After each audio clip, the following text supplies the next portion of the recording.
Today is my second day with my Mustang. You got to see my day 1 video with him yesterday, and hopefully we're able to just pick up and progress right where we left off from. So he's already definitely curious still, so I think I'm gonna go ahead and see if I can just start with some approach without the stick and see if I can get him to kind of latch on again.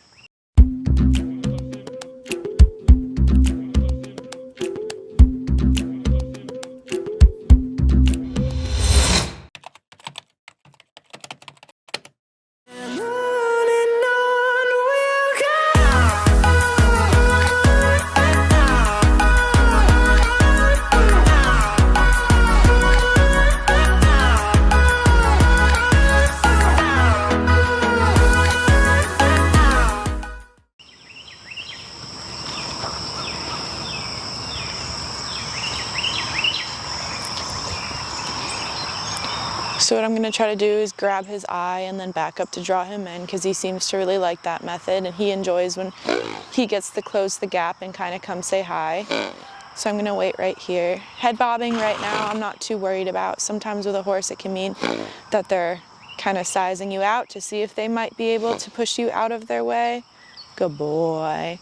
But with him, just from the session yesterday, I think he's just genuinely curious and working with me. Good boy. It's a little bit more difficult right now because there's a bunch of horses outside of his pen, because I don't think the other girls are up yet to feed their horses. So he's going to get a little bit distracted and move to the side sometimes.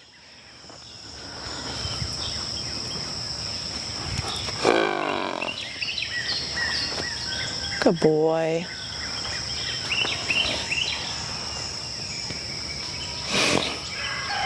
Good. Unfortunately, I don't have anyone working the camera today, so all I can get in frame is all that you guys are going to be able to see. For our private group, I did show the start of how I introduced the whip with him. Basically, I'm just going to move it back and forth, and when he calms his feet, I'm going to release. You do want to eventually desensitize your horse in motion, but at the start you want to just look for them to keep their feet still, stand there, and then you want to look for relaxation before you release. And then of course we'll work on it at the walk, trot, and canter, but for right now we're just going to work on it at the halt. So basically you want to make sure your energy is super soft and quiet when you're using the stick, and then you're going to release and stop moving it around when they stand still. So again, I'm going to kind of walk with my shoulder towards him right now because I want to close our bubble. Good boy. Good, and I'm going to release for that. So you might have noticed that he walked in a couple steps there. Hopefully that was able to be caught on film. When he walked in a couple steps, I backed up just like I've been doing with the draw with him. Good boy. Because I'd love to teach him that if he's worried about an object or scared about it, to come check it out rather than move away from it. Good boy. Good boy. See if I can get that a few more times. I might change the camera angle here really quick. That way you guys can see what we're doing. Good boy. I think it definitely is going to be a little bit of an issue that we have that other horse out there right now. Good. He's going to be less likely to leave the rail. Hi, friend. Hi, friend. I'm going to take a step back so I can get back to moving this stick. Like I said, I did a little bit of this yesterday, so he already got fairly comfortable. He didn't start off super jumpy or reactive to it either. So I'm going to reach this out and see if he wants to touch it. Again, kind of get behind that drive line to get his eye to come back towards me. As soon as he starts turning, I take a step in front of him to try to catch his eye. Good boy. Good boy. I'm going to stick with him here. Good. And I should have released a little bit earlier that time. That was the first time in this session touching his face, and obviously everything is still super new to him. Good boy. So I want to make sure I still release and reward and kind of expect him to be not 100% with it touching his face yet. Good. So I'm going to take that opportunity to release.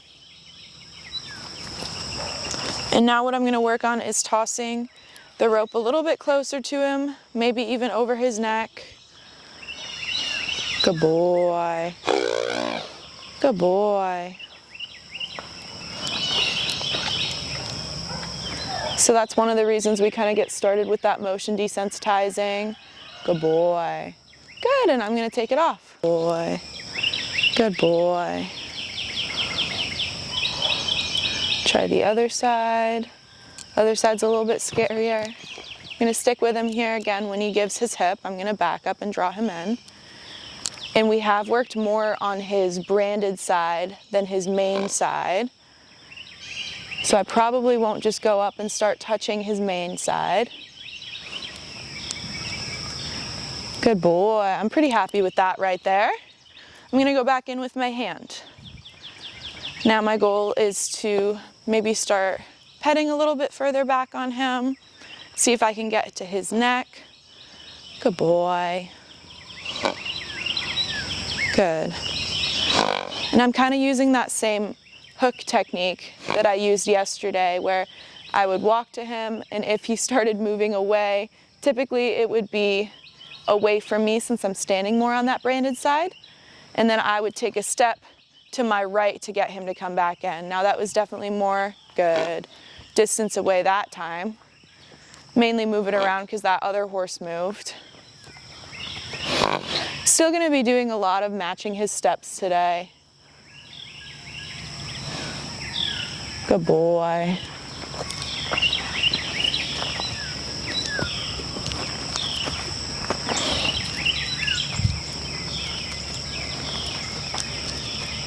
Good boy. So that's pretty good. I was able to close the gap that time instead of him closing the gap. Good, and able to pet his cheek pretty well. I do like working in a bigger pen, that way I can move kind of far away from the horse and give them a longer release if needed. So right here again, I'm just going to keep matching his steps to the side until I feel like he wants to turn back in. Good, as soon as he does, I'm going to back up and take a little bit of that draw. Good. As soon as that eye turns to me, I stop walking forward to him, which takes the energy off a little bit.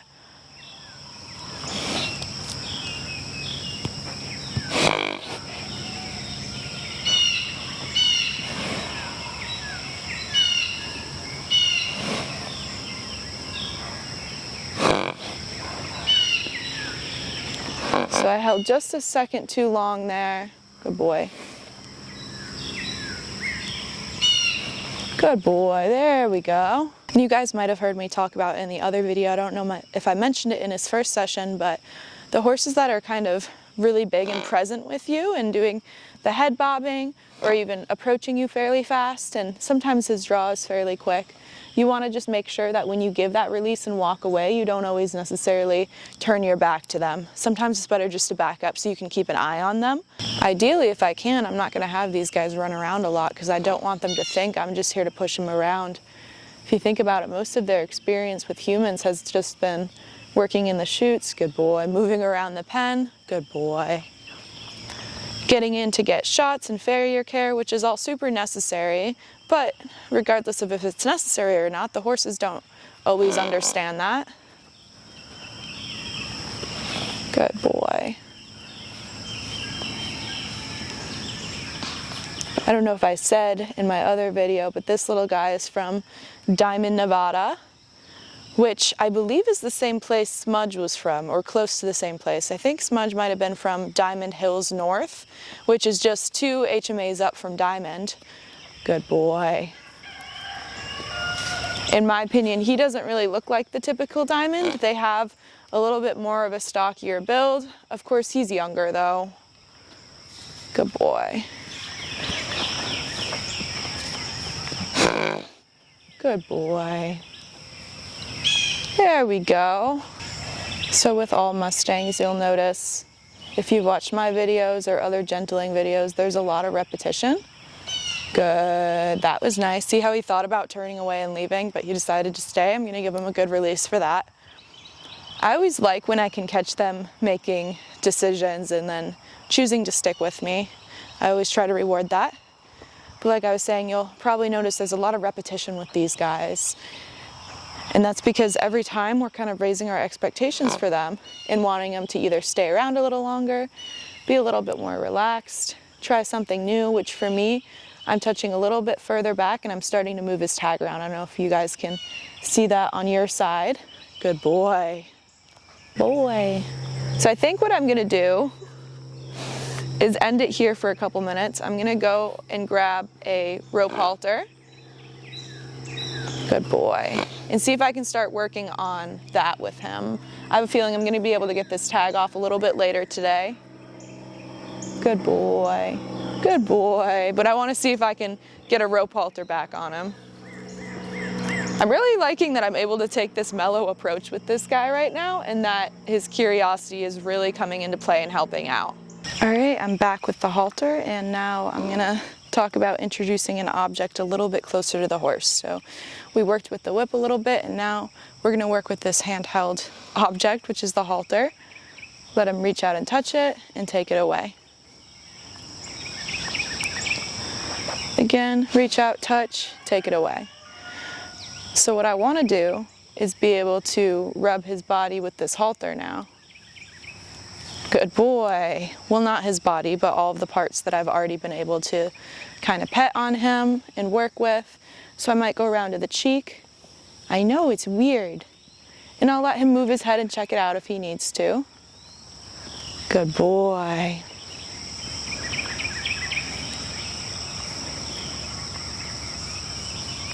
There we go. That was right on the cheek. That was super nice. So now I need to be able to kind of work with it as if it's like a rope, where I'm going to kind of toss it near him. And I'm going to wait for him to quiet. Good. And I might need to start a little bit further away. There you go. Good boy. That's it. Again, walk up to him when I get his eye. I'm going to toss it around a little bit. He's welcome to move closer. Right now, everything I'm doing has no energy through it. I'm just trying to build that trust, and I don't necessarily want to be pushing him away. Of course, if he started to react by turning his hindquarters to me and always walking away like that, then I might want to consider adding a little bit of pressure to his hip, and instead of working on this trust factor first, working on more a boundary line with him. However, right now he hasn't really tested anything, so there's no reason for me to up my energy. Good boy. Good boy.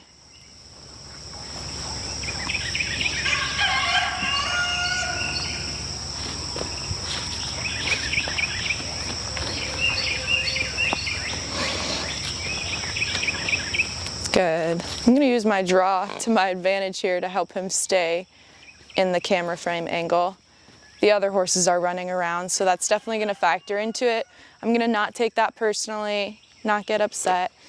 That's a really big thing with Mustangs. It's not necessarily having a strict timeline on what you need to do with them. I kind of like making my game plan directly as I'm working with them, not really deciding ahead of time what exactly I'm going to accomplish that day, because it really depends on the factors of everything around you. Now, you don't want to let a bunch of things slide with them. Good. And you don't want to be backtracking. But as long as you end a little bit more relaxed than you did when you started the session, I would say that's a win. Good boy.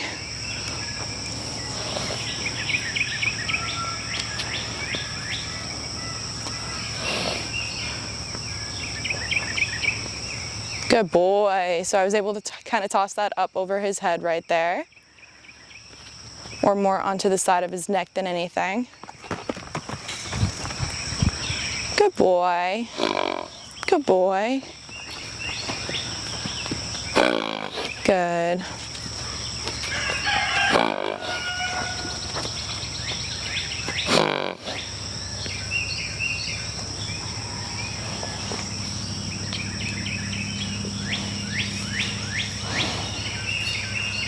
Good boy. I know that wasn't on frame, but I was super happy with that response right there.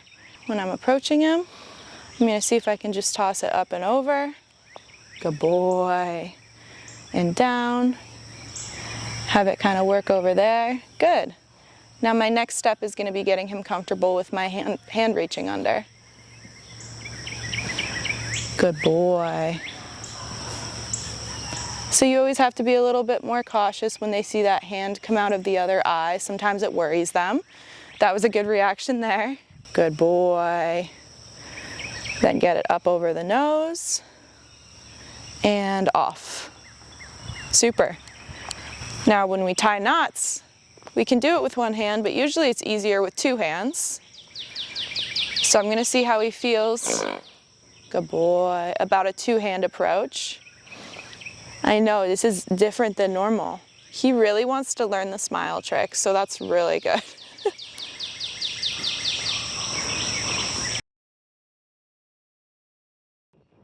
And I'm going to use the fact that he has a tag onto my advantage. I'm going to pick the tag up and move it around a little bit, have him feel what that rope moving would feel like. Good boy. Sometimes when it goes through the loop like this, that noise can scare them.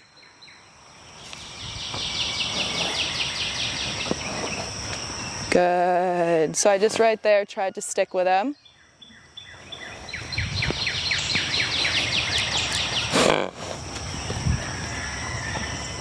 Gonna wait for him to settle and then I'm gonna take it off. Good boy. Good. Yeah, that was smart.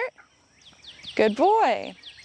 So I guess I should kind of reiterate. My horse had that halter and lead on and learned a little bit about giving to that pressure. Good boy. So right now, when he's feeling it on his halter, he doesn't fully know it, but he does slow down because what happened was he stepped on his lead rope a couple of times. Good boy. And kind of learned all about giving when he feels that scary pressure. So what I'm doing is sticking with him, and then of course if he starts moving too fast, that's when I'm going to let go. But best you can, you're going to stick with your horse, unless you find it's getting really dangerous for you or the horse.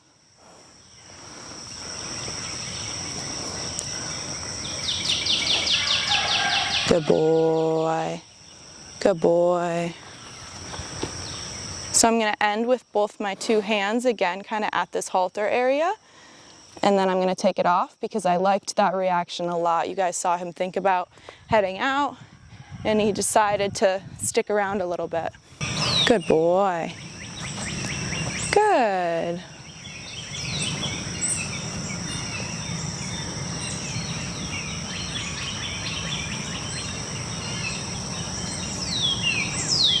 And I will say it's definitely good, easier to work with the halter once it's on, which sounds a little bit odd, but that's usually why I like having them haltered, because then I can work on haltering them over the halter they're already wearing.